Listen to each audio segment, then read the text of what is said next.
So ఇది వచ్చేసి beautiful dark pink కలర్‌లో తీసుకున్నారండి. మనకి శారీ అంతా గూడా మనకి బ్యూటిఫుల్ పింక్ షేడ్‌లో ఉంటుందనమాట. డార్కర్ రెడ్డిష్ పింక్ అంటాం గదా! ఆ కలర్‌లో తీసుకున్నారు. శారీ ఫ్యాబ్రిక్ వచ్చేసి మనకి కంప్లీట్ ప్యూర్ రా మ్యాంగో ఉంటుంది. విత్ సాటిన్ బోర్డర్స్ అయితే ఇచ్చేసారనమాట శారీకి. శారీ అంతా గూడా మనకి ఇట్లా golden colour, silver colour and light golden colour zari తీసుకొని మనకి శారీ అంతా గూడా బుటీస్ తీసుకున్నారండి. సో 2 సైడ్స్ కూడా చక్కగా సాటిన్ బోర్డర్స్ ఇచ్చారు. సో షోల్డర్ సైడ్ బోర్డర్ వచ్చేసి స్మాల్ బోర్డర్ ఉంటుంది.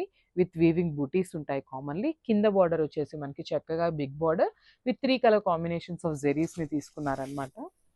ఇదొచ్చేసి హెవీ పళ్ళు వస్తుంది. పళ్ళు గూడా చూడండి చాలా బావుంది. మంచి హెవీ పళ్ళు అండ్ బ్లౌజ్ వచ్చేసి మనకి ఇట్లాగ బుటీస్ బ్లౌజ్ అయితే ఇచ్చేసారనమాట. సెల్ఫ్ కలర్ జరీ బుట్టీస్ తీసుకొని మనకి బ్లౌజ్ ఆఫ్ ద శారీ అనేది హైలైట్ చేశారు. సో, శారీ అంతా గూడా మనకి కంప్లీట్ సింగిల్ కలర్‌లో ఉంటుందండి. శారీ, బ్లౌజ్ అండ్ పళ్ళు వచ్చేసి మనకి single colour option. So, this the complete look.